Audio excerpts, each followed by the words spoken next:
Okay. Now, what exactly are the differences between loads for, say, a 6th grader and loads for an adult?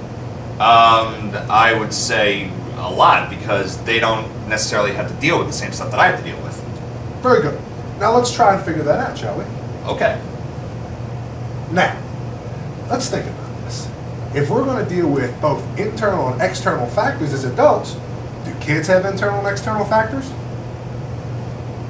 Yeah, I guess so, but I mean, when I was a kid, I don't think I really remember having to deal with internal and external factors really all that much. I mean... Well, believe it or not, it might not be a surprise to you when you start talking about it. Okay. So let's talk with external first. Think of your favorite teacher of all time. P. Cram, the science man. He was awesome. He was really the best that I ever had. What was so great about him? He was just a really great science teacher. I mean, you walked into his classroom, it was really inviting. I mean, he always had a smile on his face, and he'd always say hello to me in the hallway. He had great posters around the class. He always made it fun. He really made us feel like we were welcome in the classroom. He had a great classroom too. He actually had a lot of live animals in there too. Did they bite? No. Good. Now, think of all the things that Mr. Kramer did. And think of all the things the worst teacher you ever did. Do I have to name them? You don't have to say the name. Okay, good. What were the characteristics that you didn't like? Where do I start? He would make fun of us. I mean, literally, we would walk into his classroom, and he would start calling us specific nicknames that we had, and I didn't really like it all this much. His tests were ridiculously hard. He was like a damp rag. I mean, you walked into his classroom, he didn't even say hello to you, and he was very angry towards us too. I mean, it almost seemed like he hated us, and he couldn't stand the fact that whenever we laughed, he would just ream us out, and Now, think of the two. You have P. Cram the science man and Teacher X.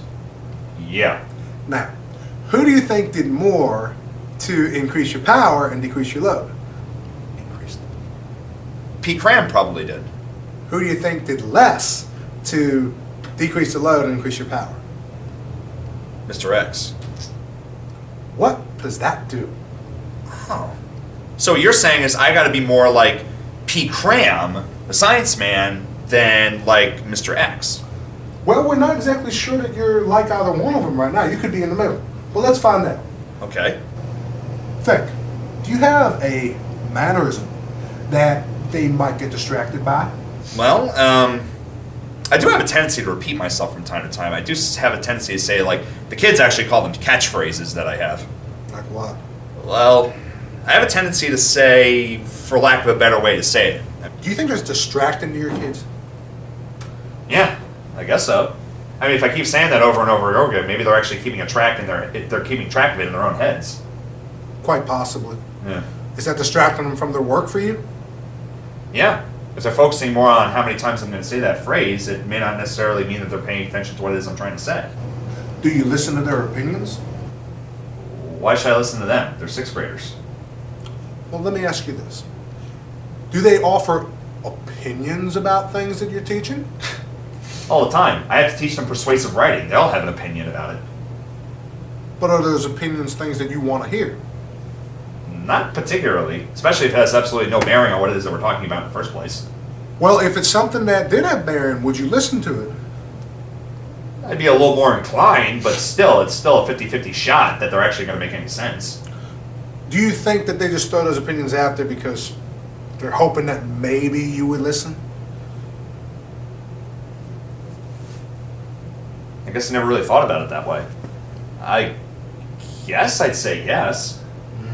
So, wait, so are you saying that every single opinion that my students ever have about anything, I actually have to sit and listen through? Not necessarily talking about Pokemon or Jersey Shore. Oh, that's good, because I hate But if they say, I think this would work this way because this is the way I learn, you might want to take a listen. So if it's something that actually pertains not just to the subject area, but also what I'm actually talking about, it's actually an opinion that I should actually take into consideration. More than likely. Huh. Well, all right, so is that it, or is there anything more? Is your classroom inviting? Is it too warm? Is it too hot? Is it too cold? Both. Oh. The school actually controls it. I really don't have any control over the temperature of my room. I mean, sometimes it's too hot, sometimes it's too cold, and I can't change that because the school just changes it. Does it bother your students? All the time. Bugs me out, too. Well, what could you do to make your students more comfortable? Well, I suppose I could try taking it up at the school. You could do that, but just say, for the here and now, in your classroom. I guess if it was too cold, I guess I could suggest that they could bring sweaters and jackets or something.